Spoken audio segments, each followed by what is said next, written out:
रोज जो कुछ भी कर रहे हैं, कहीं पूजा कर रहे हैं, आरती कर रहे हैं, व्रत रख रहे हैं, सत्संग कर रहे हैं, ध्यान कर रहे हैं, उन सब का मतलब एक ही है कि हम आनंद में रहें। तो मोटी मोटी बात आती है कि हम आनंद में कैसे रह सकते हैं। तो हम अगर शुरू से देखें तो सबसे पहले तो यही बात आती है कि हमें कोई शरीर में बीमारी ना हो। पहला सुख निरोगी का, कोई बीमारी ना हो। और फिर हमारी जरूरतें हैं, शरीर है, जीवन है, तो इसमें भूख लगेगी, प्यास लगेगी, ठंड लगेगी, गर्मी भी लगेगी, तो उसकी व्यवस्था होनी चाहिए। घर, मकान, अन्न, कपड़ा, तो धन की भी जरूरत होती है। और जब ये सब चीजें आती हैं तो भी उसके बाद हम अकेले तो है नहीं इस दुनिया में, हमारे साथ और भी लोग हैं जिनमें कि हमारा परिवार है, रिश्ते नातेदार हैं, बाल बच्चे हैं, भाई बहन है। तो अब अगर वो दुखी है तो हम भी दुखी हो जाते हैं, वो सुखी है तो हम भी कभी कभी आनंद का अनुभव करते। तो ये चीजें इस तरीके से धीरे धीरे बढ़ती चली जाती है और बाद में आ जाता है कि हम सचमुच में सुखी तभी रह सकते हैं, तभी हो सकते हैं जब वह जो असली आनंद स्वरूप है, परमात्मा है, उसका वह स्वरूप प्रकट हो जाता है हमारे अंदर, तब हम सचमुच आनंद में रहते हैं। फिर ये चीजें छोटी हो जाती हैं। जैसे कि अगर एक 500 का नोट मिल जाए और 10 का नोट फट जाए तो दुख होगा कि खुशी होगी? अगर 10 का नोट कोई कहे कि ये तुम्हारा 10 का नोट है, हमें दे दो और हम तुम्हें 500 का देंगे, तो फिर हमें उस 10 के नोट के खोने की या फटने की कोई न चिंता रहेगी और न उसका दुख होगा। तो वैसे ही जब परमात्मा है, आनंद स्वरूप है, वह जब हमारे घट में अवतरित होता है तो फिर ये सारी बातें छोटी हो जाती हैं, दूसरी सारी बातें छोटी हो जाती हैं। तो यही बस इसका प्रभाव है, यही आनंद है। और इसी एक आनंद के चक्कर में हम सब लोग, जितने भी लोग हैं, कोई पूजा कर रहा, कहीं भी बैठा है, हिमालय में बैठा, हम कपड़े पहने हैं लाल, या भंडारा कर रहे हैं, या कोई हम कह रहे चोरी भी कर रहा है, तो वो भी इसलिए तो कर रहा है कि उसको पैसे मिलेंगे, अपने परिवार का पालन पोषण करेगा, तो उसके बच्चे सुखी रहेंगे तो हम भी सुखी हो जाएंगे। तो ये देखो, हम सब लोगों की अपनी अपनी सोच है और अक्सर हम इन्हीं सोच पर काम करते हैं, जबकि सच्चाई कोई एक ही होती है, सत्य कोई एक ही होता है। या कोई प्रश्न का जब पूछे हम आपसे तो आप लोग उत्तर नहीं जानते होंगे, उसका सच नहीं जानते होंगे, फिर भी कोई न कोई तो जवाब देंगे।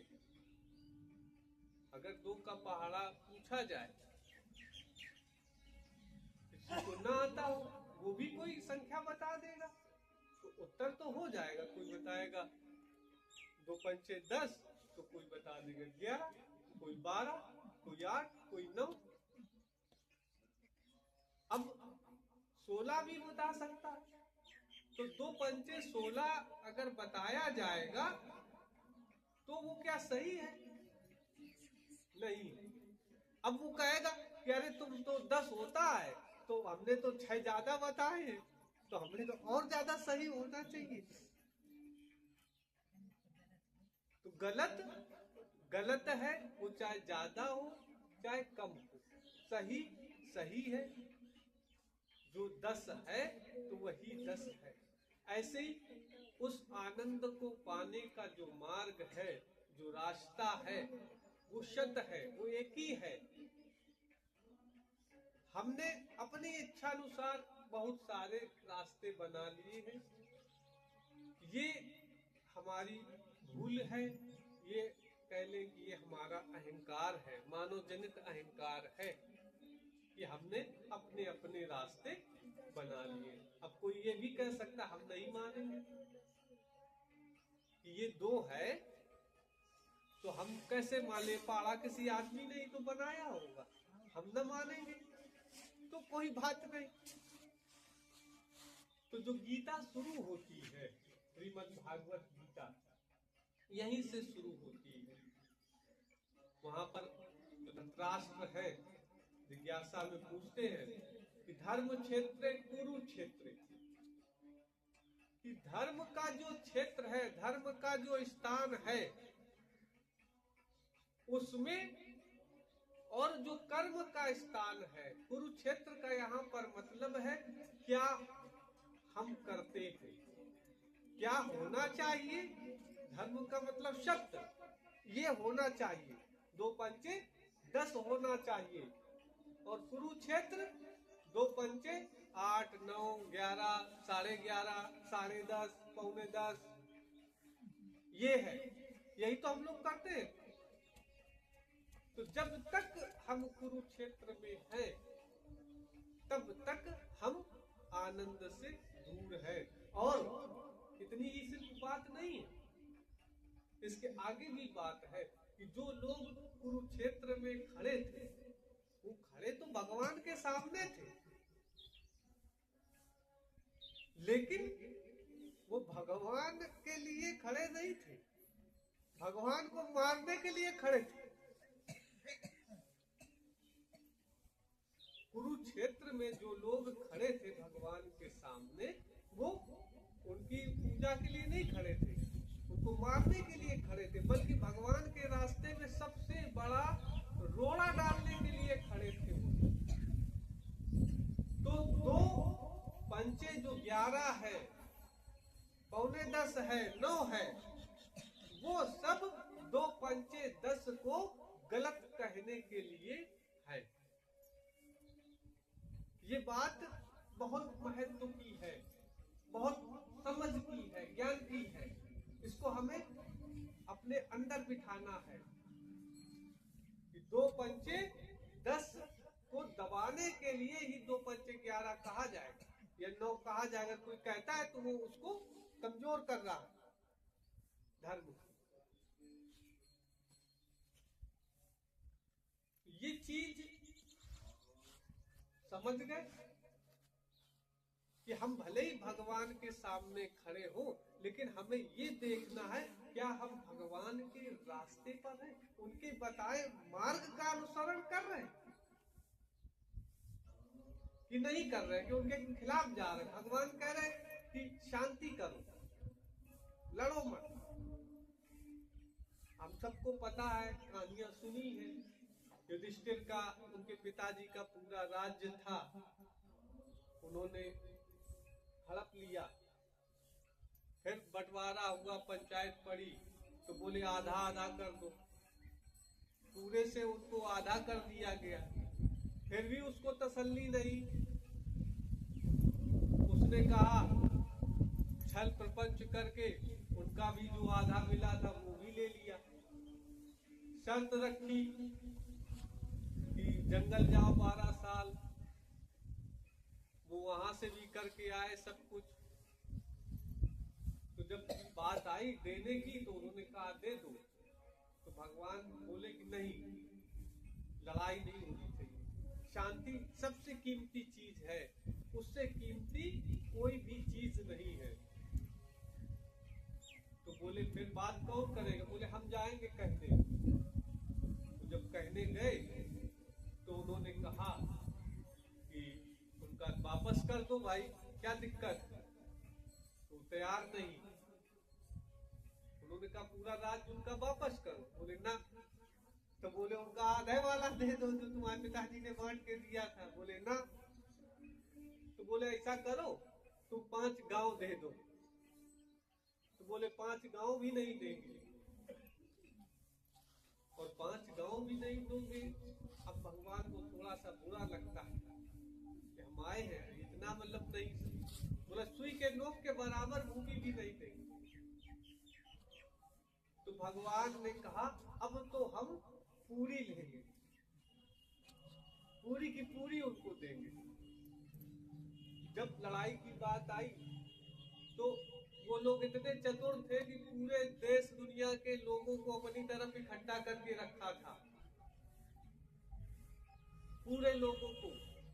यहाँ तक कि इनके पास कोई सेना नहीं थी, कोई सेना नहीं थी। तो उस समय जो युद्ध होते थे उनमें एक नियम होते थे कि कम से कम 10-12 महारथी तो होने चाहिए, 10-12 आदमी तो होने चाहिए, तब युद्ध माना जाएगा, लड़ाई मानी जाएगी, नहीं ऐसे नहीं माना जाएगा। तो उन्होंने कहा फिर क्या करें? उन्होंने अपने घर के छोटे छोटे बच्चों को, ऐसे बच्चों को 10 साल, 9 साल, 14 साल का तो अभिमन्यु था जो सबसे बड़ा था, सबको खड़ा किया, फोरम पूरा किया। जब आमने सामने दोनों सेनाएं खड़ी हुई तो किसी को भी लग जाएगा डर कि ये इतनी बड़ी बड़ी सेना है और इसमें ऐसे ऐसे लोग हैं। भीष्म पितामह कहते हैं उनको इच्छा मृत्यु का वरदान है कि वो मरेंगे नहीं कभी, और जब मरेगा नहीं तो जीतेंगे कैसे? गुरु द्रोणाचार्य उनका भी है कि जब तक वो धनुष उठाए रहेंगे, लड़ते रहेंगे, वो कभी हारेंगे नहीं। अब जो कभी हारेगा नहीं उससे लड़ने का क्या मतलब बनता है? कारण है कवच कुंडल पहने, कपड़े पहने, जब तक वो पहने रहेगा वो मरेगा नहीं।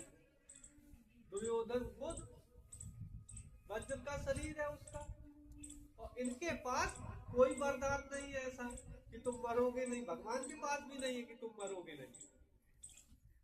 अर्जुन को शंका होती है कैसे?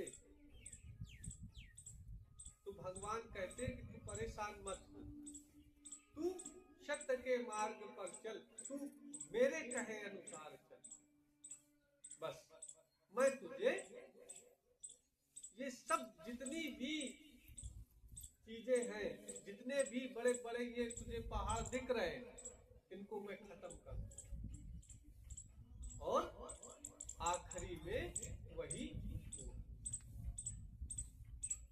तो कहने का आशय है हम लोग ऐसी परिस्थिति में जी रहे हैं, अब तक जीते आए हैं, तो हमें भरोसा ही नहीं होता अपने ऊपर, इन बातों पे भरोसा नहीं होता। हम लोग कह देते हैं कि हम भगवान को मानते हैं, भगवान के पास जाते हैं, उनको चाहते हैं, लेकिन सचमुच में हम उनको मान नहीं पाते। अर्जुन जिसके साक्षात साथ खड़े हैं उसको भी घबराहट हो रही है उनकी बात मानने में, कैसे जीते? तो यही बात बार बार संत समझाते हैं कि वह ईश्वर है और उस ईश्वर पे ही भरोसा करो। बाकी जितनी भी बातें हैं, जितनी भी बातें हैं, जो कुछ भी तुमने सीखा है वो सब 2 पंचे 11 है या 2 पंचे 9, 2 पंचे 10 नहीं है। 2 पंचे 10 सिर्फ इतना ही है कि ईश्वर है, बस। तुम्हें अपने मन में, अपने हृदय में सिर्फ इतना धारण करना है कि ईश्वर है, बस। वो किस रूप में है, तुम जो भी रूप बनाओगे गलत है। अगर तुम उसको स्थापित करोगे बजरंगबली के रूप में, तो हमें पता कि बजरंगबली जब नहीं थे, पैदा हुए राम के समय में, उसके पहले फिर कौन था जिसकी पूजा बजरंगबली करते थे? या शंकर भगवान है, हम लोग पूछते हैं, तो हम लोग ये भी देखते हैं कि शंकर भगवान भी ध्यान कर रहे, तपस्या कर रहे, किसी को पूज रहे, विष्णु भगवान भी ध्यान मग्न है। तो ऐसे ऐसे जब देखते जाओगे तो कहीं ना कहीं ये अधूरापन है। कहीं 2 पंचे 9 है तो कहीं 2 पंचे 11 है। वैदिक ऋषि कहते हैं कि 2 पंचे 10, जो सत्य है, जो धर्म है, वो यही है कि ईश्वर है। और इसी एक शब्द को, इसी एक विचार को अपने अंतःकरण में जागृत करो, इसको धारण करो, पहले तो स्वीकार करो कि वो है। और धीरे धीरे जब इसका अभ्यास प्रगाढ़ होता जाएगा हनुमान जी की तरह, तो उन्होंने अपने सीने में दिखा दिया। तो ये चीज हम बार बार रोज हर दिन सिर्फ एक ही बात सिखा रहे हैं। पहली, ईश्वर है। कहाँ है? आपके अंदर है, आपके अंदर है। हनुमान जी के सामने थे राम सीता लक्ष्मण। जब समझने की बात है, पवन तनय संकट हरण मंगल मूरत रूप, राम लखन सीता सहित हृदय बसौ सुर। जब बात दिखाने की आई तो उन्होंने नहीं कहा ये बैठे, उन्होंने कहा यहाँ बैठे, हमारे अंदर बैठे हैं, बाहर नहीं, अंदर बैठे। तो वह ईश्वर आपके अंदर। तो मंदिर कौन सा है? यही शरीर तुम्हारा मंदिर है उस ईश्वर का। अब हम उस ईश्वर की पूजा करें तो देखो, जब बाहर के मंदिर की हम साफ सफाई करते हैं, वहां पर कितनी स्वच्छता रखते हैं खाने पीने की, और जो सचमुच का ईश्वर है उस मंदिर की क्या दशा बना दी हमने। कुछ भी खा लेते हैं, उसकी कोई ज्यादा वैल्यू नहीं करते। तो इस शरीर की भी वैल्यू करो, इसकी कीमत समझो। बड़े भाग मानुष तन पावा, शुद्ध दुर्लभ सद ग्रंथई गावा। ये बड़े भाग्य से मिला है हम लोगों को। और जब तक भाग्य क्यों है इस शरीर के? क्योंकि ये मिट्टी है। इसके भाग्य तब तक है जब तक वह परमात्मा इसमें रह रहा है। जिस दिन वो इसको छोड़ देता है तो फिर इसको मिट्टी कह देते। जब तक वह परमात्मा है और उस परमात्मा इसमें रह रहा है तो इसका भाग्य है, इस मिट्टी का भाग्य है। जैसे ही वो गया, इसका भाग्य भी खत्म, ये फिर मिट्टी। फिर कोई भी अपने घर में नहीं रखता, कितना भी प्रिय क्यों ना हो, तुरंत जल्दी करो जल्दी करो। तो 2 बातें होंगी। पहली, ईश्वर है। कहाँ है? हमारे अंदर। मिलेगा कैसे? ये बात हमारे काम की। आज हम इस पे चर्चा करना शुरू करें। तो देखो, हम लोग यहाँ तक आते हैं तो बहुत सारी बातों का सामना करके आते हैं। बहुत सारे लोग हैं, हमने कहानी सुनाई कि तुम्हें बहुत सारे बंदर मिलेंगे, बहुत सारे लोग मिलेंगे। एक बार और कहानी सुनाई सतुआ वाली, लोग तुम्हें ठगने का प्रयास करेंगे। आज एक और सुनो, एक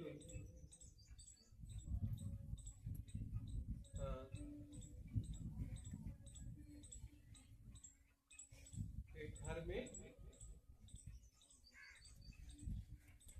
3 लोग रहते थे, एक पति पत्नी और एक बच्चा।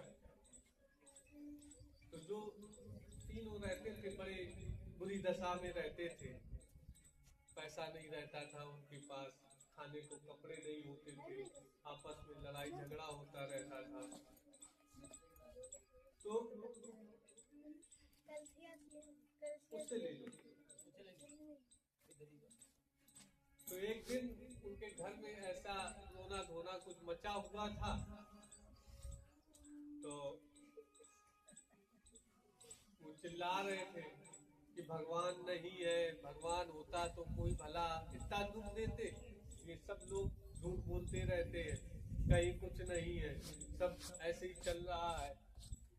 तो कहते भगवान शंकर और पार्वती वही बगल से गुजरे तो उनको आवाज सुनाई दी, कोई ऐसे से कह रहा है, भगवान को ललकार रहा है कि भगवान नहीं है।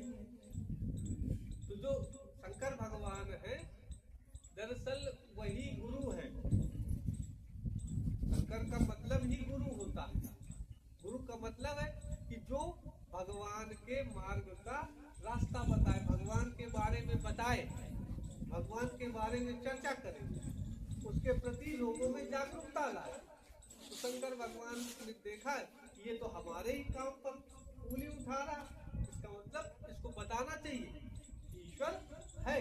पार्वती ने कहा तुम ढंग से काम नहीं करते हो, तो तुम तो भगवान के जब वो हो, गुरु हो, तो जाकर के इनको आशीर्वाद दो, इनका जीवन बदलो, अपनी शक्ति दिखाओ।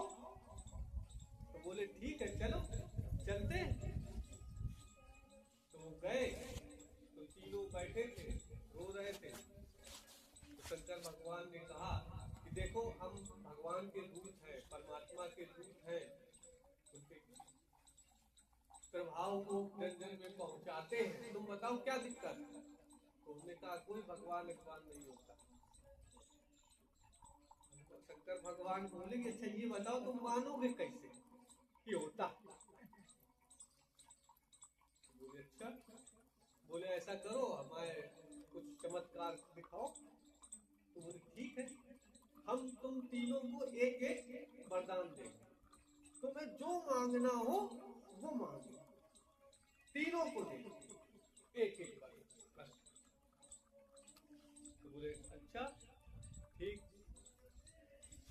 तो मांगने की जब बात आई तो जो स्त्री थी मालकिन थी, सबने कहा, बच्चे ने, पति ने, कि पहले तुम मांग लो, तुम ज्यादा होशियार। तो वो गई मांगने, बोले ठीक है भाई हम मांगते हैं। तो उन्होंने कहा कि भगवान ऐसा करो कि हम सबसे खूबसूरत बन जाए, सब दुनिया में सबसे ज्यादा खूबसूरत हो जाए। तो भगवान उन्होंने कहा तथास्तु। अब वो सबसे खूबसूरत स्त्री में बदल गई। तो थोड़ी देर में वहीं से एक कोई राजकुमार गुजर रहा था घोड़े से, उसने देखा कि इतनी सुंदर स्त्री और इन कंगलों के पास कैसे बैठी। घोड़ा रोका, उसको बुलाया, कहा तुम यहाँ कहाँ इनके पीछे भिखारियों के बीच में बैठी हो, जो खाना पीना भी नहीं कर पा रहे ढंग से, चलो हम तुम्हें रानी बना कर रखते हैं। कहा ठीक है। उसने उसको अपने घोड़े पे पीछे बैठा लिया, वो बैठ की गई, वो चलने लगी। अब जब वो चली गई तो पति ने देखा, उसको बड़ा गुस्सा आया कि देखो हमने इतने दिन इसको खिलाया पिलाया, सब कुछ करते थे गरीबी में मजदूरी करके, और आज जब वरदान मिला, सुंदर हो गई तो चली गई छोड़ दी। तो भगवान ने कहा ऐसा करो जल्दी जल्दी वरदान मांगो, हमें और भी लोगों को देखना, तुम भी अपना मांगो।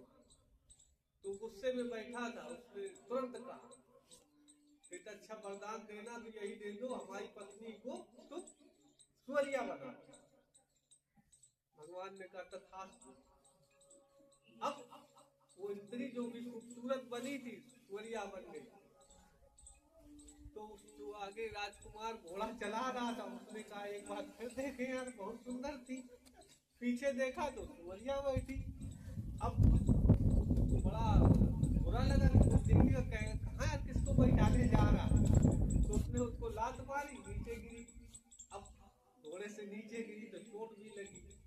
अब बेचारी फिर से कहराती हुई खुशवाती हुई वही पहुंची जहां। अब छोटा बच्चा ने देखा कि उसकी मम्मी सुअरिया वाली घूम रही है, खुशवा रही है, बाप भी मतलब रो रहा है। वो और लड़ने लगा शंकर भगवान से, बड़े भगवान बन के आए थे, तुम्हारे आने से पहले हम मौज में थे।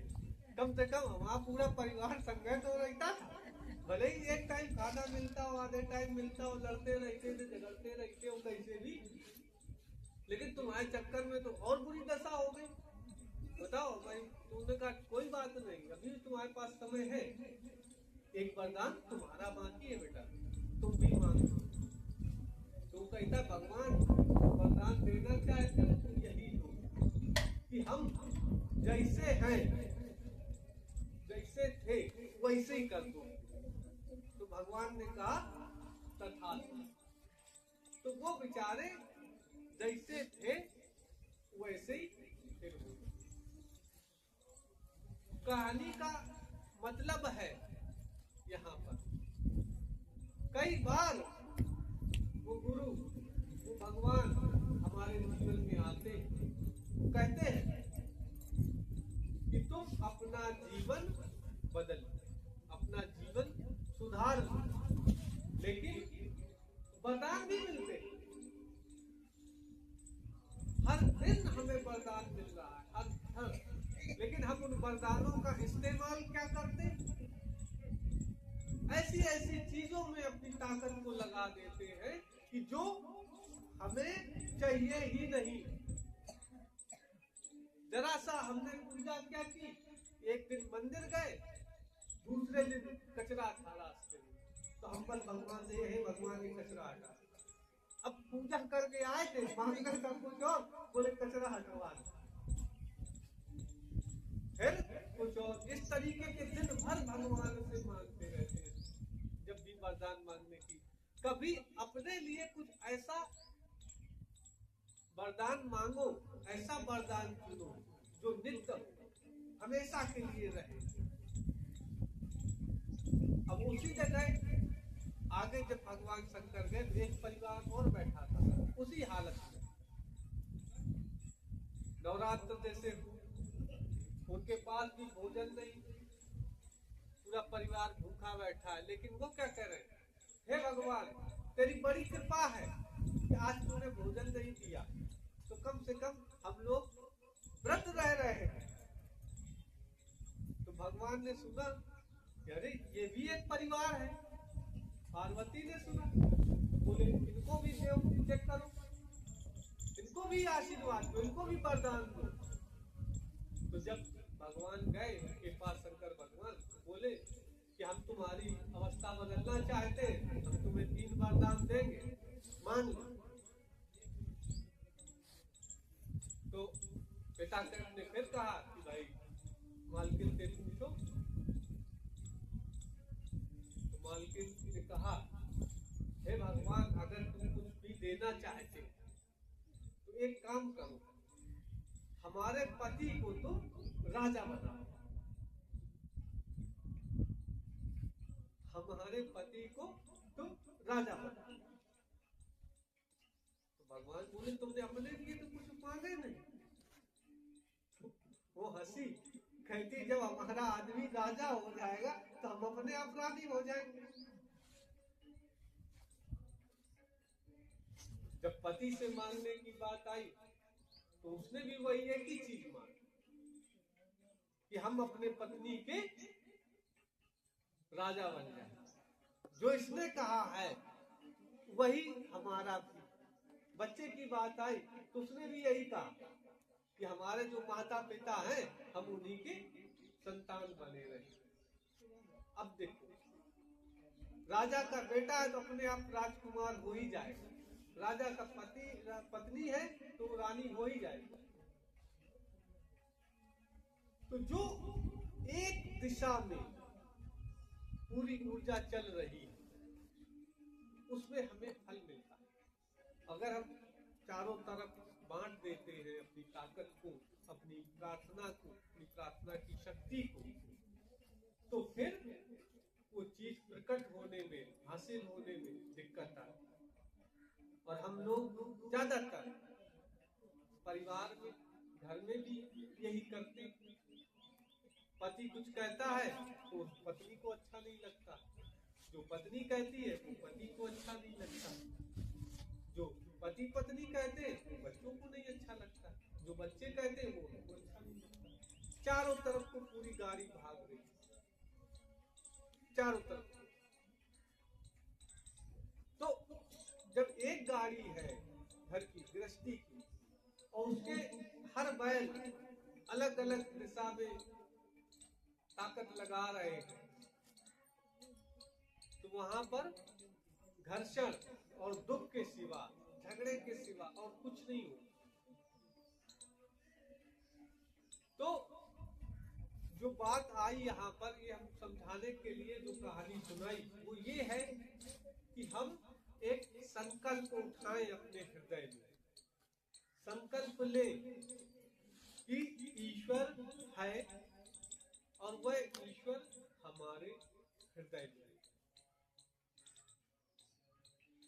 जब ये धारणा मजबूत हो जाएगी, हमारे जितनी भी इंद्रियां हैं, जितने भी विचार इधर उधर भागते हैं, बार बार भागते हैं, इतवार आएगा तो हम सूर्य भगवान की पूजा करने लगते हैं, मंगल आएगा तो हम शंकर भगवान की पूजा करने लगते हैं, बुध आएगा दूसरे भगवान, रोज हर दिन त्योहार में हर दिन बदलते रहते हैं।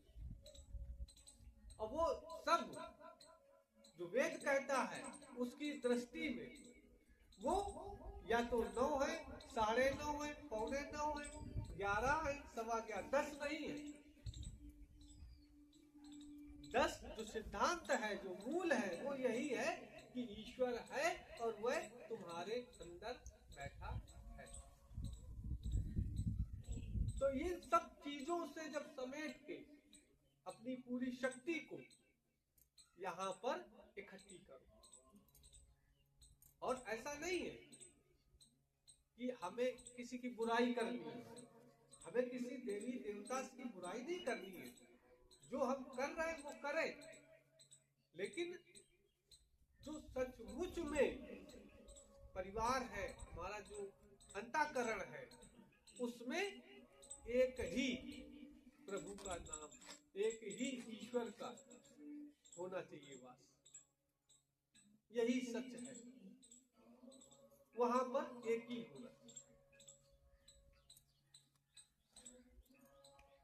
और जिस दिन हम ये संकल्प अपने मन में दोहराएंगे, करेंगे, तो हमारी जो ऊर्जा है, जो शक्ति है, वो इकट्ठी होनी शुरू हो जाएगी। और जब वो इकट्ठी होने लगेगी, ताकत इकट्ठी होने लगेगी, तो फिर वो गाड़ी को जिस तरफ खींचेंगे वो गाड़ी खिंच जाएगी। हमें फिर दुख तो इसी बात का कि गाड़ी हमारी अटक जाती है, गाड़ी हमारी फंसी हुई है। तो इसी को करना है। अब इसको कैसे पाए? जो हमारे अंदर ईश्वर है, तो उसको पाने के लिए जब तुम इस पे पढ़ोगे, जैसे ही तुम इस पे काम करोगे, जो हमने आज बताया कि तुम्हारे अंदर भगवान है, तुम यहाँ से बाहर निकलोगे, कोई कहेगा कि ये दूसरे भगवान है, एक ये भगवान है, वो भगवान है, वो भगवान, तुम विचार में नहीं रह पाओगे, तुम उस विचार में नहीं रह पाओगे। वो तुम्हें तर्क देंगे और ऐसे ऐसे तर्क देंगे कि तुम निरुत्तर हो जाओगे, तुम हार जाओगे। जैसे एक बार दो लोग थे, मजदूरी करने जाते थे फैक्ट्री में काम करने। तो जब वहां पर पहुंचे तो एक अपना घी लेके गया तो बढ़िया रोटी लेके गया, तो दूसरे के पास घी घर में होगा, फैल गया होगा, वो भी गया तो सूखी रोटी लेकर गया। तो जब दोनों लंच में खाने के लिए बैठे तो उसने अपना घी का डिब्बा निकाला तो पड़ने लगा। तो दूसरे वाले से उसने कहा, भैया तुम काहे नहीं घी लगा रहे? तो उसका तो घी था ही नहीं उसके पास। तो कहता है कि हमें घी अच्छा नहीं लगता। बोले काहे? बोले घी खाने से कोलेस्ट्रॉल बढ़ता है, मोटापा होता है, चिकनाई बढ़ जाती है, कब बढ़ जाता है। और इतनी ज्यादा उसकी समस्याएं बता दी कि जो उसके पास घी था उसने कहा, भैया हमें तो पता ही नहीं था कि हम जहर खा रहे थे। उसने भी अपना घी फैला दिया। तो तुम्हें ऐसे ऐसे लोग भी मिलेंगे कि जब तुम अपने अंदर के ईश्वर की तरफ बढ़ोगे तो ये बाधा आएगी ही। जिनके पास नहीं है ये सौभाग्य, वो तुम्हें इसी तरीके से डराएंगे, बताएंगे और तुम्हारा घी फैलवा देंगे। क्योंकि ये जो सत्संग मिल रहा है, संतों ने कहा बिनु सत्संग विवेक न होई, राम कृपा बिनु सुलभ न सोई। तो बहुत सारे लोग हैं दुनिया में, लेकिन ये सत्संग उनके लिए नहीं है। तुम चाहे कुछ कर लो, हम चाहे कुछ कर ले, लेकिन जिनके लिए है ही नहीं, उन पर राम की कृपा ही नहीं है, उनके लिए बना ही नहीं है, तुमको कैसे मिल जाएगा? उनके पास वो घी है ही नहीं। तो जब उनसे तुम बात करोगे तो वो तुम्हारा घी फैलाने की बात करेंगे, तुम्हारे सत्तू लेने की बात करेंगे। तुम्हें ध्यान रखना है, हर पल हर क्षण कुछ भी हो जाए, तुम्हें ये घी फैलाना नहीं। ये घी तुम्हारे लिए तुम्हें परमात्मा ने दिया। तुम्हारे पूर्व जन्मों का या इस जन्मों के कुछ कर्म ऐसे होंगे, रहे होंगे जाने अनजाने, ये सत्संग सुनने को मिल रहा। अब जिसने ये कर्म नहीं किए होंगे, जिसके भाग्य में नहीं होगा, उसको कैसे मिल जाए? और उसको उतना ही मिलेगा जितना उसने किया है, कभी भी ज्यादा नहीं मिलेगा। क्योंकि जब भगवान ने गीता सुनाई, पूरी भीड़ के सामने सुनाई, लेकिन सुनाई किसको दी? सिर्फ अर्जुन को, बाकी किसी को सुनाई भी नहीं। तो ये जो शब्द है, ये जो विचार है, ये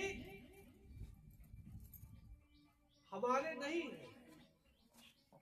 ये जो प्रकट होते हैं और खत्म हो जाएंगे, हर किसी के लिए ही आपकी क्षमता के अनुसार समझ में आएंगे, हृदय में उतरेंगे। बस उनको हमें धारण करते चलना है। जितना कर सको उतना करो, और जैसे जैसे करते चले जाओगे अपने आप जीवन में बदलाव आता चला। तो जब भी हम लोग यहाँ आए तो लोग कहेंगे कहाँ जा रहे हो, इस सब चक्कर में मत पड़ो।